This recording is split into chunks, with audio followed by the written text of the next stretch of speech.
for the panel discussion. We've just heard from our 4 presenters, so 3 individual presenters and 1 group of presenters. So there are also common questions to be asked of our speakers, and there will be individual questions as well. And we have online participants who will be sending in their questions and comments as well. But we're going to give you some time to prepare your answers. So I think I'll just give you a list of the questions so that each of the speakers will have the time to think about the responses. First, to Dr. Gregory Mitchell. Around the world, I think the most challenging element is, especially due to COVID-19, a lot of industries, especially the culture and art and also ICH, have been greatly affected by the COVID-19 and pandemic, and especially the tourism sector, because there has been a limited activities in terms of incoming and outgoing traffic. I'm sure they were very much in difficult situations. And according to the WTO, World Tourism Organization, in March 2020, about 60 to 80% of the international travelers incoming into the region will be reduced. But the income source of tourism, it's very much concentrated in the Pacific small island nations because they're the travel destination for many travelers. I'm sure they're the hardest hit among other countries. So what are some of the difficulties that these communities are undergoing, especially in the Pacific region since the COVID-19 broke out? What are some of the efforts that these communities are making in order to overcome these difficulties? For Professor Anita, I think that there were some questions from our online audiences, but I also have prepared a question.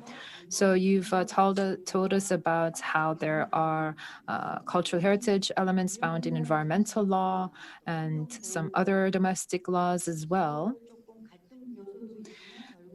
that it's important for us to strike a balance between these different laws, especially for the sake of sustainability. So your conclusion was really inspirational for me because we're ultimately trying to achieve sustainability. Can you give us some more specific examples of how environmental protection comes together with ICH? My question goes to Dr. Zarud. Dr. Zarudo talk about different regions and how ICH were utilized in terms of responding to the COVID-19 crisis by people there. So especially in the crisis situation, in order to preserve ICH, does the national government have a policy to safeguard ICH, especially in the face of the COVID-19 crisis? Next, I would like to ask our team, the ICH Youth Network team. I do have a question for you as well. And this is something that you already mentioned in your presentation, but this there's the older generations or ancient generation and the future generation. They come together through the connection of the youth. So the youth is really the mediator between the older generation and the future generation. However, it's very difficult to find youth who are interested in actual transmission. Of course, as you mentioned, the role of the youth is very important. What is the most important element to consider to have more youth transmit and learn the different crafts and ICH elements? And I would also like to ask a question for all of our speakers. I did mention this early in my opening remarks, but because of COVID-19, we're often talking about this new normal, how we're going to be facing a completely new world after the pandemic. Now, if the new normal is here, I actually think we're already living in the new normal now. But if we are living in the new normal in the future, what is going to happen to ICH? How will ICH be practiced? How will it be safeguarded and transmitted? So these are the questions that I'm giving out to you. We'll hear your responses and then go through another round of questions. I would like to ask our first presenter, Dr. Mitchell, to respond first.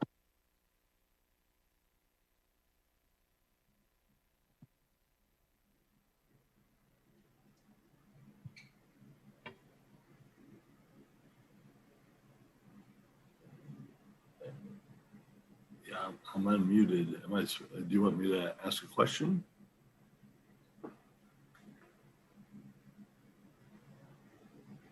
예, 질문을 드렸는데요. 제가 Yes, 다시 we just asked your question. So should I repeat the question for you? Did you hear the question? Did you get the question, Dr. Muchal?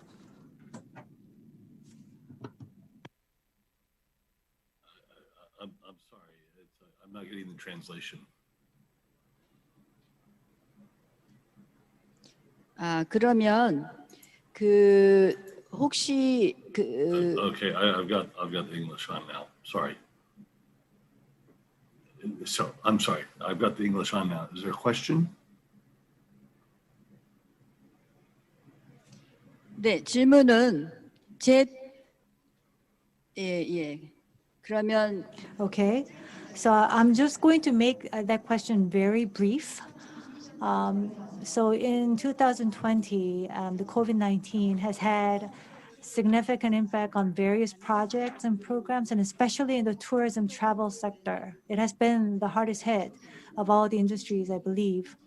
And in particular, like those islands such as Fiji, those small island countries probably suffer the most. So the communities in the Pacific, what are the difficulties that they're undergoing as a result of COVID-19, and what are the efforts that they're making in order to overcome these difficulties? Yeah, the tourist industry in Fiji has been hurt substantially. I think they've kept the outbreaks under control now. I'm in California now, I'm not in Fiji, but I think that the effects have not been too bad in terms of local community spread. However, because of the lack of travel into Fiji by the tourists, the industry has really been shut down. So many of the resorts are closed or operating at very low capacity. They are supporting some tourism from Fijian people taking weekend vacation or short. But the international tourist industry has really been cut back. And I'm not living there in Fiji, so I don't know the day in and day out challenges that everybody's having. I do talk with some of the staff and some of the people there on a regular basis, but it's really has caused problems like it has throughout the world. Thank you.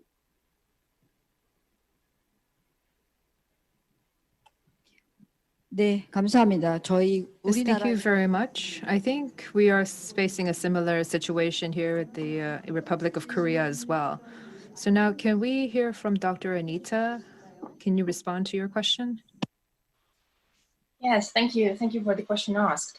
I think in my response, I will make a connection also to what was mentioned during the keynote speech today, and mainly the importance of the access to natural spaces, also mentioning hiking as tradition. And in this regard, I just would like to also say that, for instance, hunting and fishing is one of the aspects which are regulated by different laws, both internationally as well as nationally. And we do find certain, for instance, exceptions which are specifically adopted in order to encourage, let's say, young people to pursue certain fishing practices. And there are that kind of junctions also in the Nordic countries. I was mentioning every man's rights in the case of Norway, Sweden, and Finland. It doesn't necessarily imply fishing and hunting, but there are some exceptions in this regard.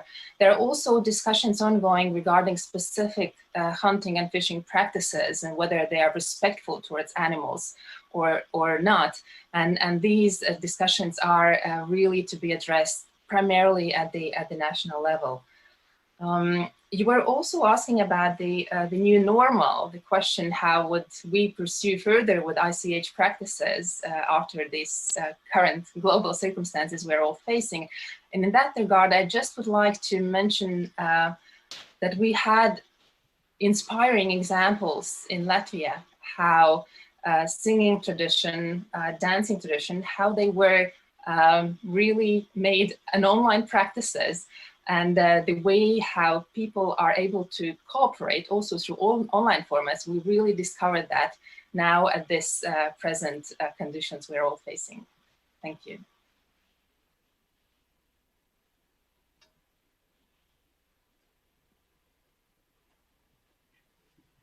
네, 고맙습니다. So thank you for the response. Next, Dr. Zeruto, could I have your response, please? Yes, thank you very much for that question regarding the role of our national government in the midst of the COVID-19.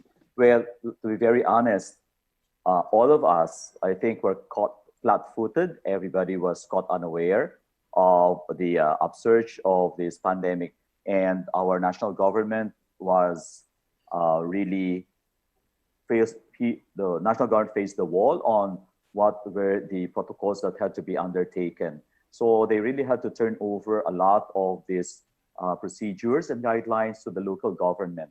But on the national level, I mentioned earlier that the immediate response was to ensure that our artists, our craftsmen, had to survive. So there was a monetary facility that were sent out. We're an archipelago, so we had to make sure that this amount of money had to reach the individuals that were listed in our national registry in the National Commission for Culture and the Arts. But there were some innovative programs such as the Cultural Center of the Philippines, the Performing Arts Center of the whole country, released certain grants to certain artistic groups for them to practice their crafts as well. And many of these innovative programs, they were able to upload online, and they were still able to perform many of these traditional dances, many of these traditional dramas and theaters. Quite interestingly though, most of the practices that emerged were really practices that had very, very few government, how do we say, promptings.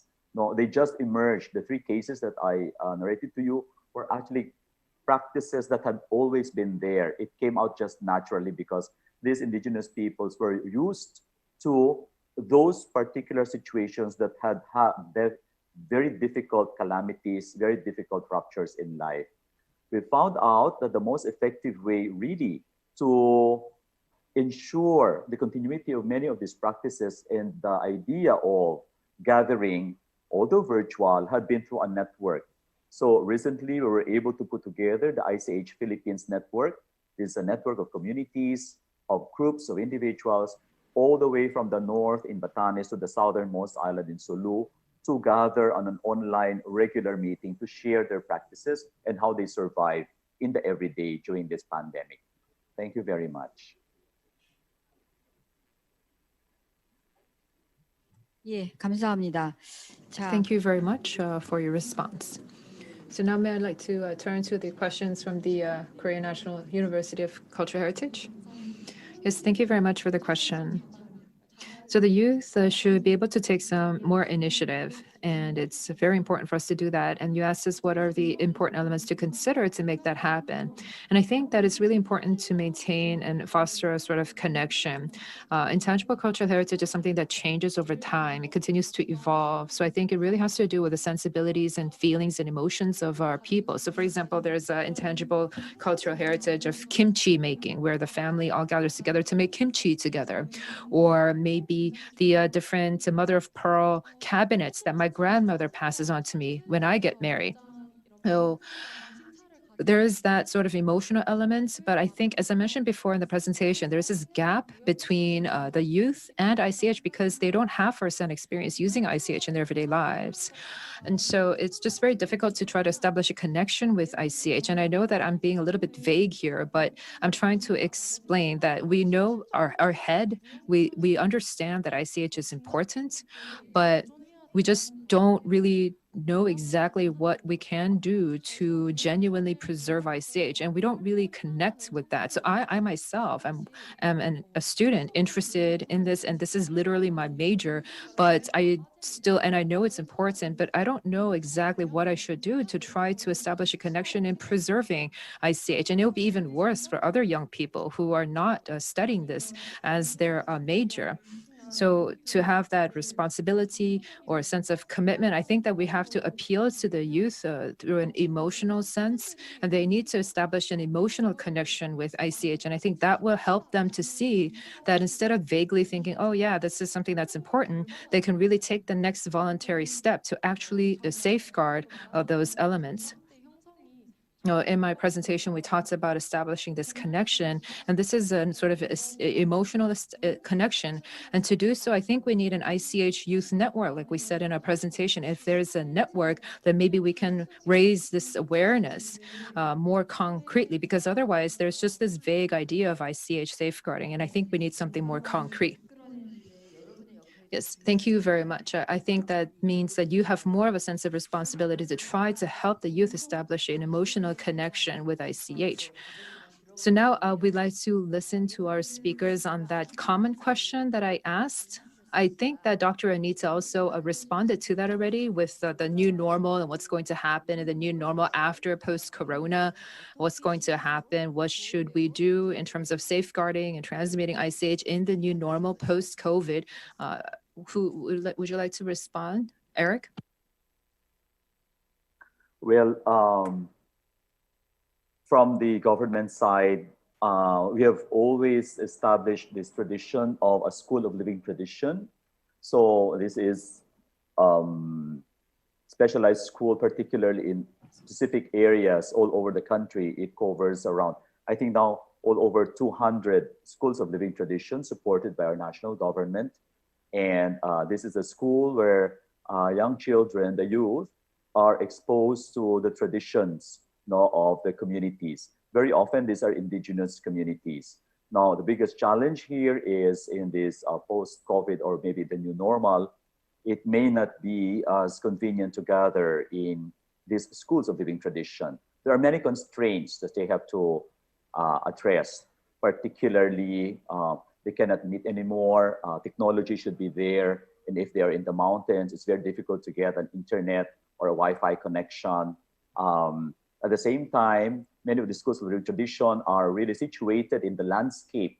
So there's a very strong connection that the inspiration of the crafts, of the arts, even the songs have been sourced from the landscape. But the landscape is very rapidly changing. So there's also an emerging disconnection and dichotomy between those two concepts. Now, more than anything, I think as an intangible heritage phenomenon, as the youth, the Korean youth has mentioned earlier, that this will continually evolve. It's continually recreated. And I'm very, very confident that maybe we are concerned about this, but as a people, as a community, as a group, as an individual, because there's ICH, they will always survive. They will always be survivors, and they will know exactly how to navigate and negotiate with this particular rupture in our society and our environment. So thank you. 네, 좀 더 정확한 또 Yes, I think that maybe we can hear a little bit more from Dr. Mitchell. Would you like to respond to that common question about what's going to happen in the new normal era? Yeah, it's a great question. And to be honest with you, I don't know what the new normal is. I'm hoping that what we're living in right now doesn't become the normal, and we get back to something more like a life that we had been living. The interesting thing about the lack of jobs in Fiji for many of the communities that had migrated through urban drift, and they left the islands to move to the cities, largely to get education for the children, the modern first world education. But without jobs, some of them are moving back to the remote islands, and so there's perhaps a reconnection with the heritage in that regard.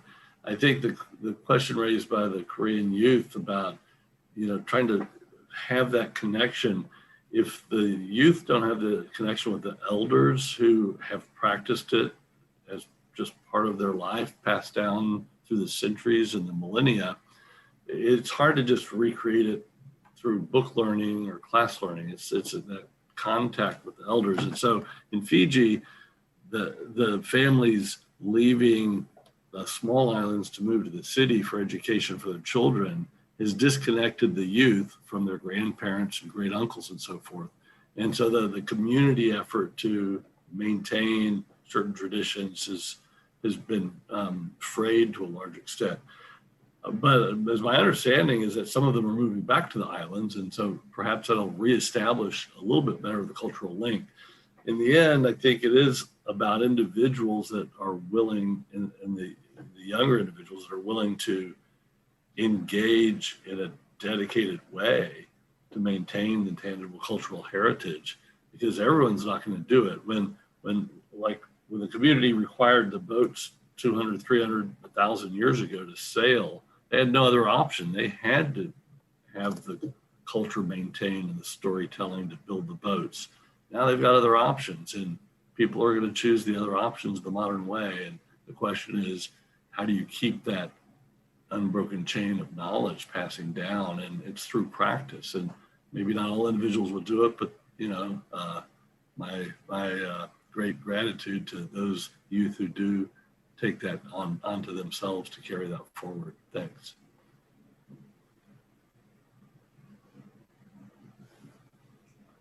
네, 감사합니다. 아무래도 Thank you very much. I think that going into the new normal era,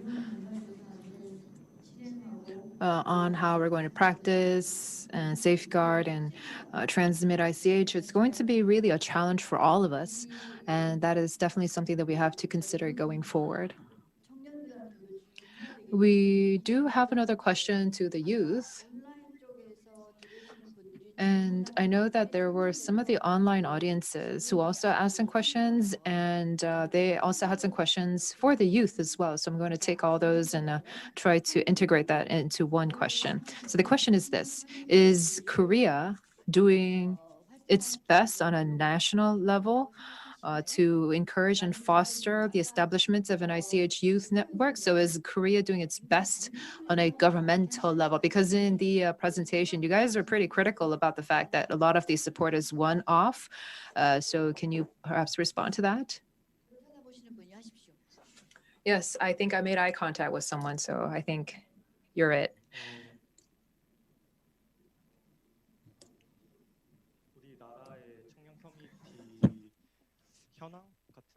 So your question is about the current status right now in Korea. So the Seoul Metropolitan Government also has a committee. I don't exactly know what the exact wording is, but there's a committee that encourages a youth activity for cultural properties. And there's also some sort of public sector committees and commissions like this kind. But if we were to just narrow in and zoom in on ICH, I don't think there is a public committee or a governmental commission or even a network of researchers on ICH. I think that there is definitely a lack there in Korea. And I do want to respond to the common question that the moderator raised.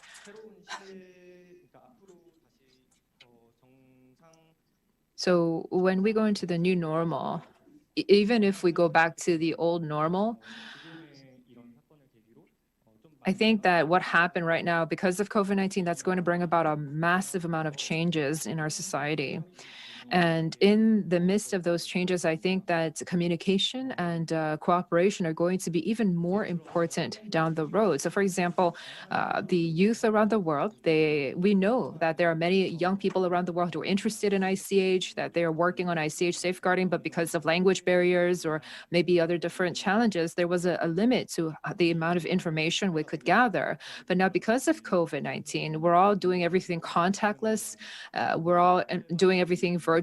So a lot of the discussions are held in the online realm, and this allows us to engage in actually even more communication and cooperation. And this was made possible because of COVID-19. So hopefully maybe this could go later to more promotion and safeguarding activities for ICH. Yes, thank you very much. I think there was one question for Dr. Anita Vaivade. Yes, I think this is from one of the online audience members. So can you share with us any good best practices around the world where environmental law and ICH safeguarding have been brought together into one law to have some sort of synergy between the two? Any best practices? Yes, in fact, honestly, we find these connections to be really, really dispersed it's quite difficult to find it, as in the question it was asked, to have this connection in one single legal document. We see those connections dispersed, let's say in environmental law, we see interest in traditional practices, or in the legislation which deals with intangible cultural heritage, we see the importance of natural spaces and their access.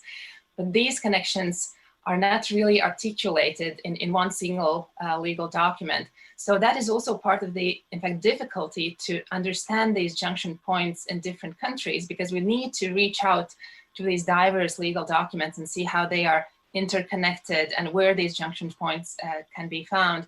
But one of the, let's say, good practice that we can definitely identify, I think it's in those cases where there is customary laws which are dealing with the management of natural resources and natural spaces. And in those cases, if those customs are being respected within the legal system in the country, I think that is definitely a good practice to follow there where that is relevant as a junction point.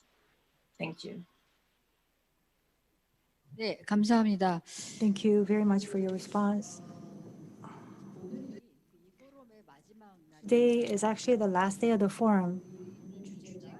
And the topic that we're dealing with today is intangible cultural heritage in our daily lives towards a new age. Our overarching theme was human nature and ICH, especially NIHC and UNESCO HCAP.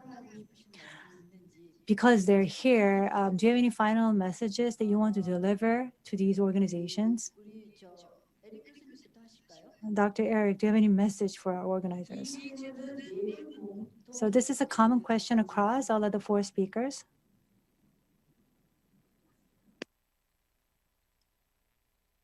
Well, I just feel that the intangible cultural heritage will continue to develop and to be evolving.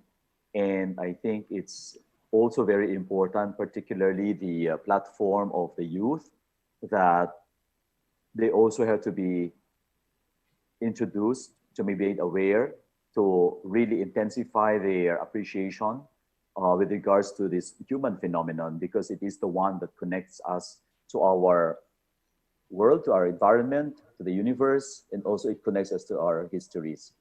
I just want to impress that it's really the ICH that provides the narrative of our lives. And it is very important that we develop this because it provides us the memory that will carry on to our sustainability and our continuity. Thank you very much.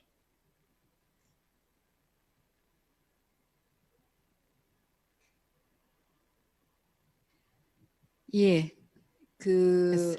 이번에 Thank you very much. Can we go to Dr. Mitchell now? Do you have a message for the organizers? Yeah, I really like the sort of a theme throughout that human intangible cultural heritage is linked to the human interface to nature.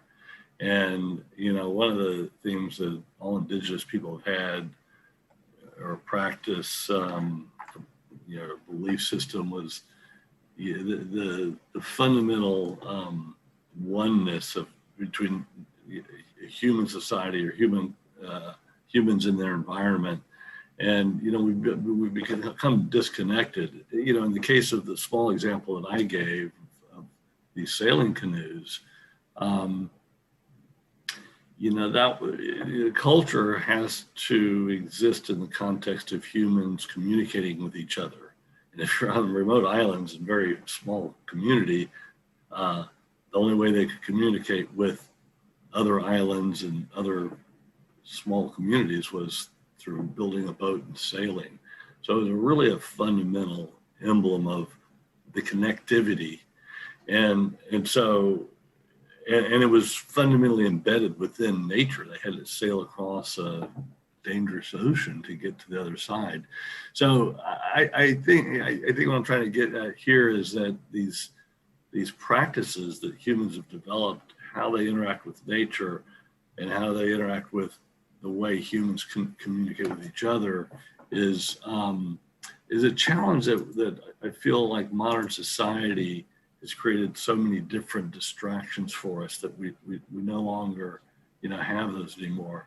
And so in terms of maintaining this going forward in terms of the tangible cultural heritage and sustainability, I think we can learn a lot from what the ancient people, the great ancestors of all human cultures around the world already knew.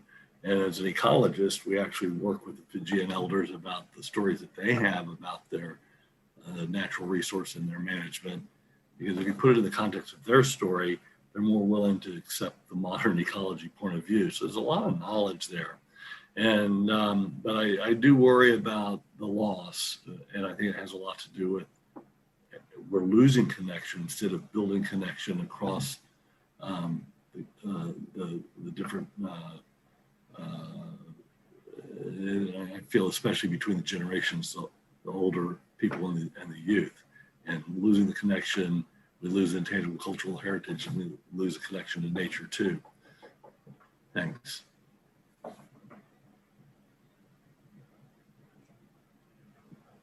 예, 아니타 교수님. Yes, Dr. Anita Vaivare. Thank you. I really appreciated what was said also earlier during the discussion about reconnection to cultural heritage, but then also reconnection to our local natural environment. We do sometimes speak about local communities as being a specific part of society, but in the end, we are all locals in the place where we are and where we live. And I think the present circumstances that we faced all around the world during these months, they really encouraged, in fact, people to discover their local environments, their local nature. We have heard on media that people are really going out, exploring the nature, exploring natural parks, regional parks, and being in nature nearby, in fact, their homes. And I think that could be an added value that we could bring with us in a way to continue to value our local natural environment and the way it influences also the way our cultural identities are being shaped. So I do believe and I do hope that this will have a long-term influence also on the way how we dwell in the places where we live. Thank you. Thank you very much. Listening to our three presenters, I think that ICH, or Intangible Cultural Heritage, is really, truly very important. And it's so important, and we have a responsibility to pass that on to the later generations, and that means that there's more of a responsibility on the shoulders of the youth. So perhaps maybe we can turn to these young students here, ICH Youth Network. Do you have a message for the organizers for NIHC or ICHCAP? Maybe you want to ask them to organize some more sessions for the youth. So for the National Intangible Heritage Center and UNESCO ICHCAP, I know that the two organizations are really working very hard, both domestically and internationally, on the safeguarding and transmission of ICH. And I think that their roles are very important in that regard. We're very proud of the work that the NIHC and ICHCAP are doing. And I know that you're working really hard domestically, but if I were to just ask maybe one favor from the organizers is to try to do more outreach to more members of society. So maybe not just a particular segment of society, but even maybe the youth, even teenagers, even very young children, even very young students, and also all the way up to our seniors. Maybe you can reach out to members of all different societal populations within our Korea, within our country. In Korea, we do have this system of safeguarding cultural properties, but I think that's great. But we want to try to expand that thinking on ICH and maybe provide more support going beyond that government system on safeguarding cultural properties. Yes, thank you very much for that. So today we have had this session themed on nature and ICH. I think that more so than tangible cultural heritage, intangible cultural heritage is really under threat. The threat can come from various areas like COVID-19, climate change, various different natural phenomena and physical changes, and also people's lack of interest on ICH, and also maybe even the effects of globalization. But despite that, ICH, intangible cultural heritage, is something that is living and breathing. It is a set of elements that are alive, which is why we call them living culture. So obviously, ICH is very important. And through discussions like these and more, we want to try to raise awareness about the importance of ICH and rethink the value of ICH. We did have a lot of questions from our online audience members. We're sorry if we left out any of the questions, but I do want to thank the presenters and our audience members online who have stayed with us until the end. And with that, so we would like to conclude the third session for the forum. Thank you.